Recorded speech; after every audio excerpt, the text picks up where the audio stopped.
Hi, I'm Dr. Zala Fashant, and today with my colleague Karen LaPlant, we're going to be covering the Online Course Design Institute #3.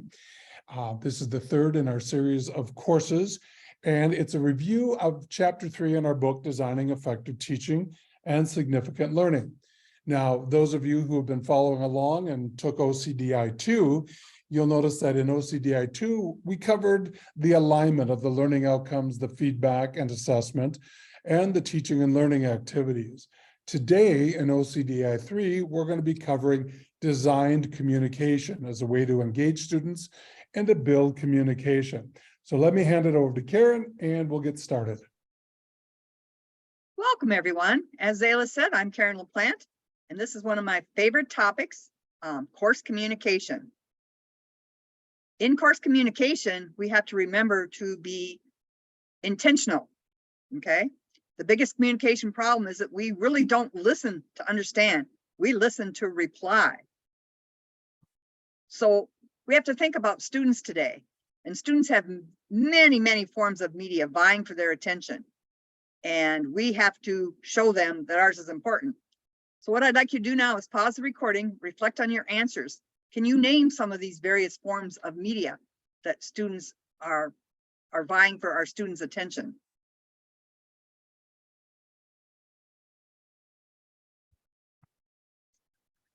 Here's some of them. There's many more, but this is some of them.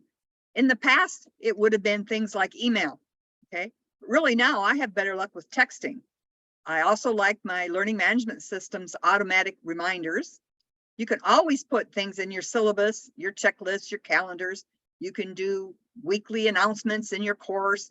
You can do feedback in your assignments. Your LMS may have notifications that turns on. Discussions are great. Instant messaging. Many students like Twitter and Snapchat and TikTok and Facebook. There's also faculty created video messages that are very powerful. Of course, word of mouth, group work. One of my other favorites is FAQs, frequently asked questions. I use that a lot. And then there's file sharing and collaboration with teams and many more things. So hopefully you thought of some of those. Social media use in 2021, a majority of the Americans said they use YouTube and Facebook, while use of Instagram, Snapchat, and TikTok is especially common among adults under 30. So we have to think about who our audience is. So this are the social media apps that were used in 2021. As you can see, it's all over the board, okay? Teams is really coming up, okay? Along with Instagram, okay? TikTok's got a huge following, okay? And you can see that it's all over the board. You know, Karen, one of the things that we noticed too is that with AI coming into play and other technology, learning technologies coming in, which we talk about in OCDI 7 and Chapter 7, really taking a look at a lot of these continually change. You know, what may have been popular a year or two ago, or like in this one in 2021, we really take a look at the fact that these change constantly, and the favoritism or the improvements that are made tend to leave some of them in the dust, and others continue to move forward, and brand new ones are invented every year. So it becomes extremely important. Which is true. Social media in 2023, like I said, AI has taken over and it's gotten more hits than most of these have, and it's growing faster than even Netflix did in its beginning. So, so we want to keep, one of the key elements to teaching online especially is effective communication between yourself as a teacher and the student. We really like to think that our communications are the most important ones that the students will receive. But the sad reality is that ours are often lost or ignored in the mass of communications that students receive. Like us, students get lots of messages in their inbox, which leads to students' eyes glazing over and our messages getting lost in the mix. You know, even with students have a separate email for personal and one for school, they still get a lot of messages, not just from you as their teacher, but all their teachers and the school themselves. So how can we avoid this? One way is to try setting up consistent course communication plan that we share with our students the first week and we stick to it. An example I've used is once a week, I send students a message, usually by posting an announcement that includes important information for the week. And you send it on the same day each week so students know to look for it. So remember, we're really going for quality rather than quantity. This really takes planning ahead, but the resulting clarity of communication will pay off and your students will Karen, appreciate it. one of the things that we've talked about in the past too, when we work with this as a live workshop on campuses with faculty, is that, we notice that a lot of faculty will send out announcements, that they will send out something every time they think of something. They send out an announcement, maybe in there, either through email or texting, or they send out something through their LMS that announces it. And I've been reviewing people's courses in the past that suddenly there are 100 announcements that come up in a 16-week period. And for students to find that information, they may be 4, 5, 6 announcements behind. So I love your idea of sending it on the same day each week, try and get everything consistent at the beginning, so you know that on every Sunday or every Monday or whatever the beginning of your week is, you know that you're going to see this message from the instructor. And a good tip that we have in the book is keep track of these announcements, keep track of what you're doing, so that the next semester you can improve upon the announcements you made from last semester. And you can also make sure that you're saying it one time a week and not sending out 4 or 5 or 6 announcements during the same week, because it gets confusing for students, especially when yours is not the only course they're taking and they're taking 3 other courses. That becomes extremely important for them to try and keep track of all of the information that's extremely important. And that's very true. I deal with my weekly announcements based on when I have the assignments due. So in a class where assignments are due at midnight on Sunday, then at 6 o'clock on Monday, I would release kind of an overall summary of what I would expect them to be working on that next week. So they know that Monday morning, once they get up after 6 o'clock, they can go online or have it text to them, however they want to get it, and see what I expect them to be working on for the next week. So they have a heads up. I don't want them to have to think about it until they've got the prior week's assignments done, okay? Another way is to, with all these forms of communications, it's very critical for you to design a clear and, of course, an effective communication plan, but using a variety of strategies for your course, okay? As I said before, to be effective, communication needs to be intentional, well thought out.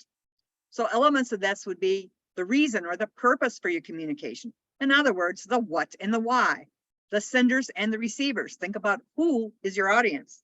The schedule, the when, and the tools you use to communicate, which would be the how. Okay, so not every student likes announcements. Some would want a personal email. Some would want a text. So think about, the variety of your students. So how does effective course communication experiences improve your students' performance? I'd like you to pause the recording for a minute and reflect on any answers you may have.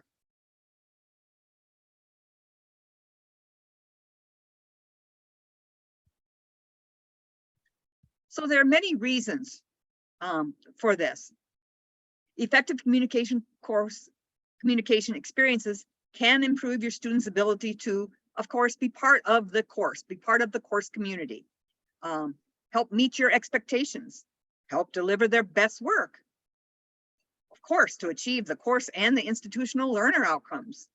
We also want them to complete the course in a timely manner, be able to navigate the course successfully, build on your program or department's reputation, meet future employers' expectations, and always to succeed in future learning and workplace opportunities. So these are all reasons. But you must think about things. You have to keep that purpose in mind and don't drift. Don't try to put too many messages in one, okay? So keep your purpose in mind. Listen first, act second. It's always okay to say, I don't know. You can always get back to a student. Be careful with sarcasm. Sarcasm can be dangerous because it comes across differently in the written form than it does when they're saying it. They can't see your facial expression.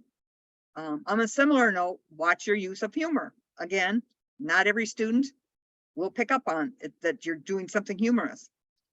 Always stress professional communication to practice how they will communicate in the workplace. So I remind students that we're not chatting to chat.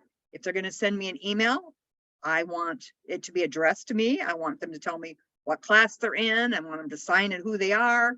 You know, I want it to be in sentence format, you know, with good English and grammar. So I remind them that we're practicing these the way you need to be professionally communicating in the workplace. For those of you that do post rules of etiquette in your syllabus or discussion assignments, has it helped to set the online communication tone for your students? This is a best practice that, you know, even Quality Matters backs. You need to be sure that you have some rules of etiquette, which is online communication, for your students, so they know what the rules are, such as not typing in all caps, because that can be perceived as shouting. The bottom one here, that's being courteous. Say who they are, introduce themselves, write in complete sentences. Don't use acronyms, emojis, things like that. And write in letter format. In other words, using paragraphs.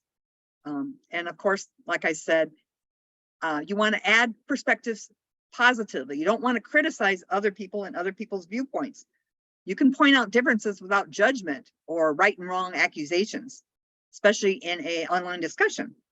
So you want to stress that etiquette. Keep information about yourself and the people you know rather private. Don't share sensitive information. You can use a phrase like, I know a person, instead of my friend Colette Smith has cancer. Be patient with others who aren't as experienced. Remember, everyone is at a different place with technology, and not everyone has had the same learning opportunities. What barriers do you find in course communication, either with students or between students? I'd like you to pause the recording for just 1 minute and reflect on your answers here.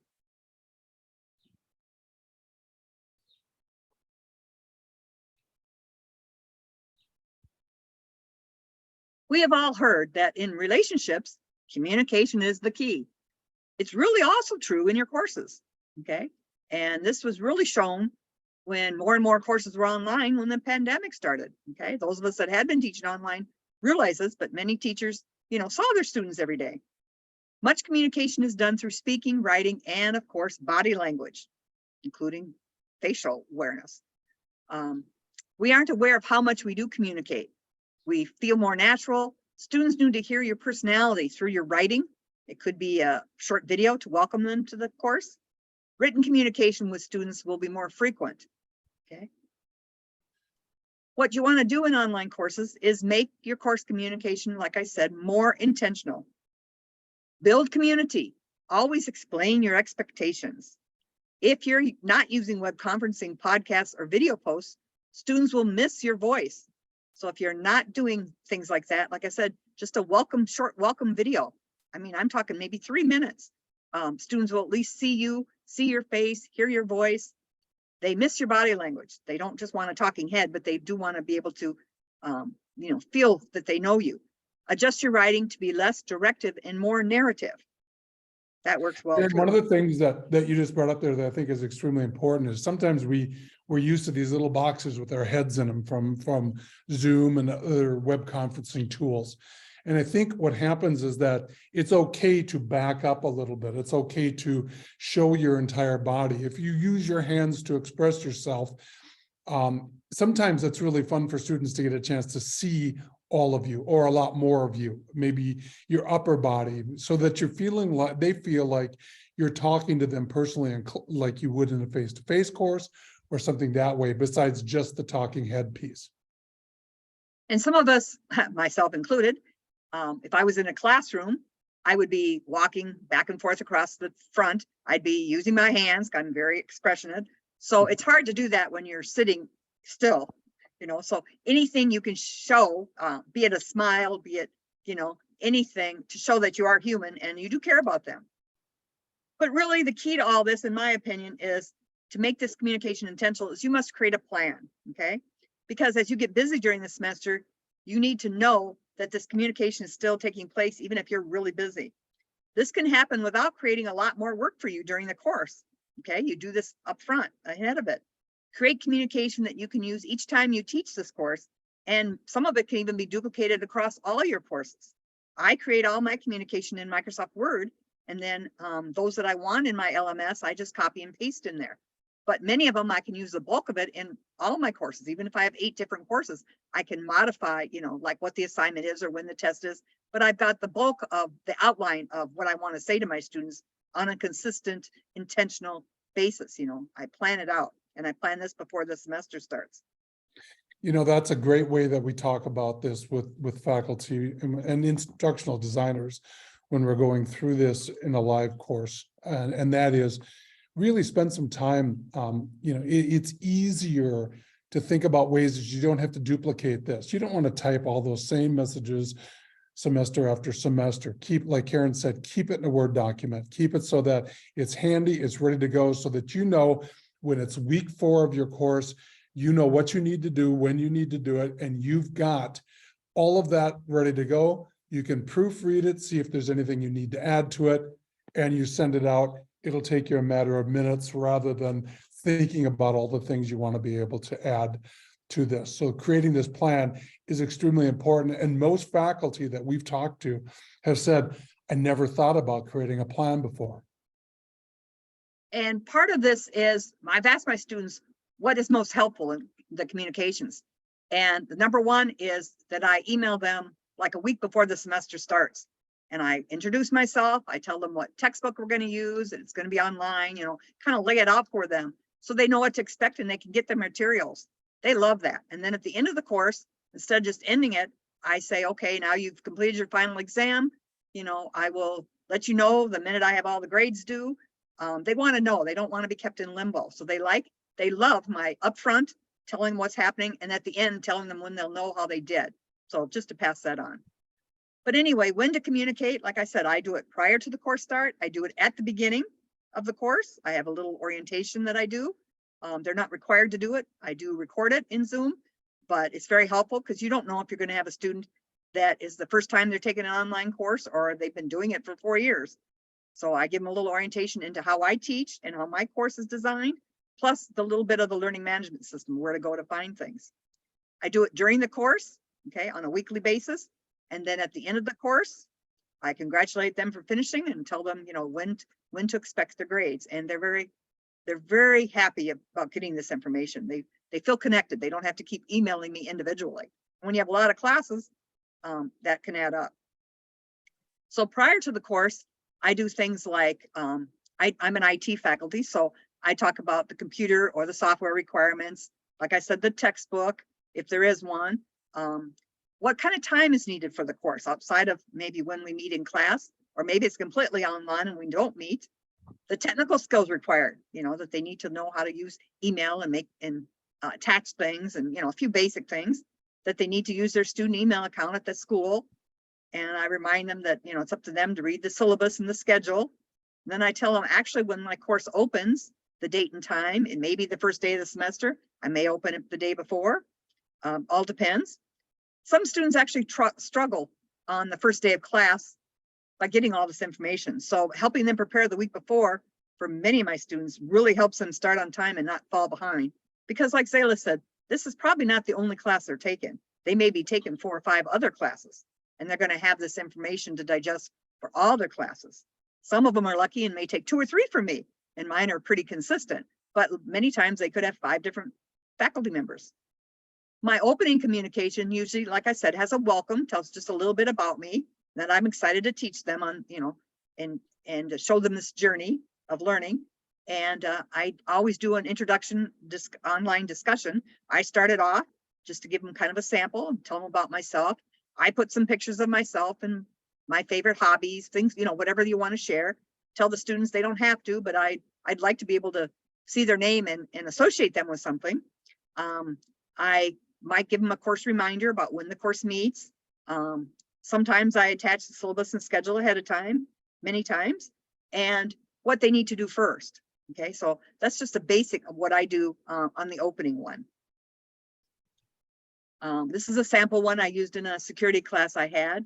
I remind them that it's a fully online class using whatever system you're using. It's not a self-paced course. So you need to be aware of due dates. To be successful, you have to have basic computer skills You do have to have internet access, the required textbook, and a student email account so they can download and install Office. And then I also say there'll be a orientation webinar online. Okay, watch for the link in your student email later this week. And so I never say it's required, it is optional. And then I say for other questions, contact me individually. Very seldom do I get any individual ones anymore because I keep up with these either automated ones I put in or announcements I post. And Karen, one of the things that's been great, and yet it seems as though until the pandemic, most faculty weren't using this sort of automated messaging tool in their LMS, and some LMSs don't have them or didn't have them, and they've realized how incredibly important this was, so they've added them. So one of the things that you need to be able to do if you're not already using the automated message tool is find out how to use the one in your LMS and talk to some people who are using it, because this way the messages are going out. It's nothing that when you get really busy and you're doing a lot of things, you're wondering if that happens or not. This is the automated message tool does lead to success when it comes to making your communication intentional. And the system that I mostly use is D2L, and there you can have it sent to all your students on a certain date and time, or you can set up criteria. After they've logged in, send this, or if they haven't logged in, send this one. So it works out really well. So if you're using a system that has automated messaging that you can set up, again, you can make a plan when you want to do it. Again, I do it in Word and I save them, and then I just tweak them for each different course I teach. And, so it's not a lot of time up front, but I have it all set when the course begins of when I want to send these out too. So in my opinion, frequent communication equals a connection, and connecting with the students weekly helps their retention and their success. Once I started doing this a few years ago, my retention went way up, and so did my student success rates. More and more students were staying involved, staying engaged, and finishing the course. And it's been shown that students who have frequent contact with faculty members in and out of class during these college years are really more satisfied with their educational experiences. They're less likely to drop out, and they perceive themselves to have learned more than students who have less faculty contact. So this has been around for 25 years. The more intensely students are engaged and involved in their own education, the more likely they are to do well, be satisfied with their educational experience, and stay in school. Students who interact with their teachers develop a support network and are more likely to persist in classes. So those are all research and things that have been going on for years, but becomes even more important when we're online and we don't see the students every day or 3 times a week. We may be online with them, not at all. It's all they have are our video recordings and our PowerPoints and things like that. So it's very important to have contact in and out of class with your students. So setting up automated messages like Brightspace, we call it intelligent agents, provides communication with students about course progress, freeing up your time to provide unique individual feedback to improve student performance. So the automated message can work for like 3/4 of your class or 80%, and then frees up your time to deal with that 10, 15, 20% of students that need more help. It works great. One of the things that Karen and I have done is that when you can set these up so that students who score in the top 10% get one particular message. Students who are scoring in the let's say the not passing percentiles can get another message that reminds them of some good study habits, maybe some additional ways to get help and support on campus. There's a lot of different ways that you can use this, and it's automated. It's nothing that you have to now think of. I've got 35 students in my class. I need to send out 35 unique emails. It's a great way to get information out to students immediately as soon as they see something that they've turned in, they've got a score in the grade book, and an automated message can go out at the end of the week to tell them how they can improve with that, in addition to the feedback you're providing individually for them. In D2L Brightspace, they do copy over from semester to semester, but you have to go in and enable them each semester. So that's one thing that a few people have tried this and they said they didn't work. And I said, did you enable it? Oh, no. So you do have to, it will copy over for you, but it's like a test. You have to set it then to run that next semester. So keep that in mind. When to communicate.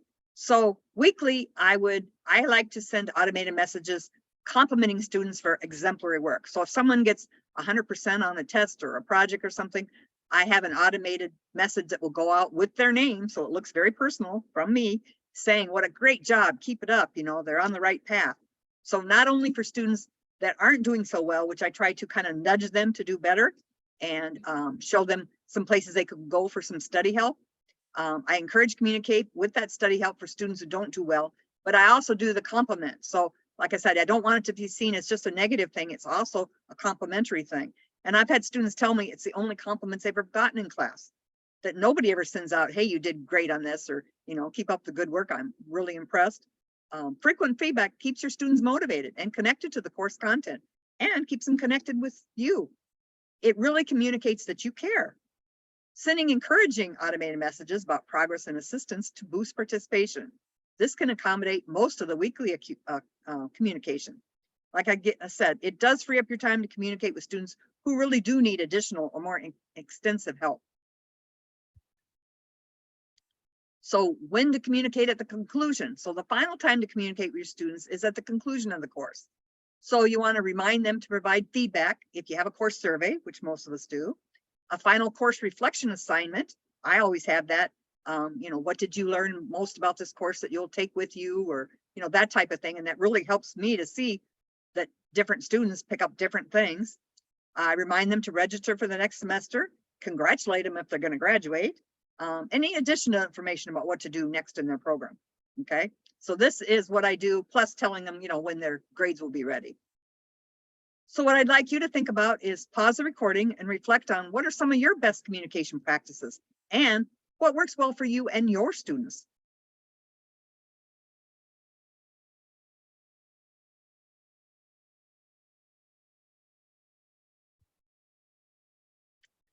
This is a sample that we have in our course of a course communication plan. We've filled out some examples. Okay, so the what? Course welcome and syllabus. The instructor would send it to the students. And as I said, I send it a week prior to the course start. So I do this by email, but I also post it as a course announcement. Okay, and then I do announcements to inform progression. Okay, and I do that weekly. And I do that in the announcement tool. So you would do something like this. Think about how often you want to do it and do a variety of different tools. So I use course discussion, I use syllabus, I use announcement, I use intelligent agents. There's lots of different ways you can do this, okay? And you just think about what purpose you want to have and what tool works, and then you figure out when to schedule it. So this is just a brief sampling of things that would make you think of, and what you need to do is come up with a plan of your own.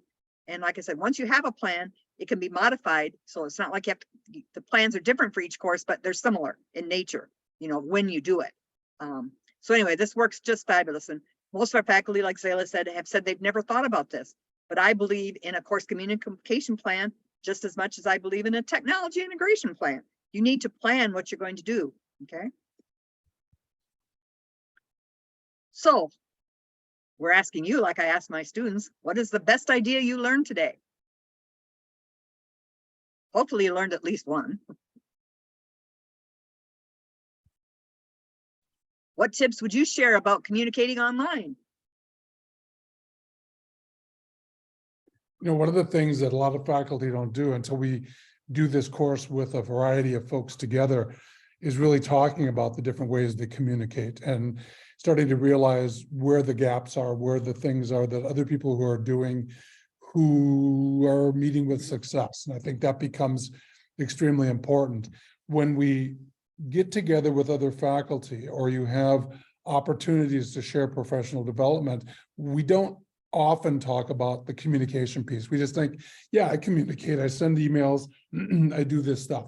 But that whole idea of making a plan, making it intentional, so you know what's happening, is very reassuring to faculty. It's also reassuring to instructional designers as they go through this and begin to think about how should faculty or how do we communicate with people to let them know how the course is working.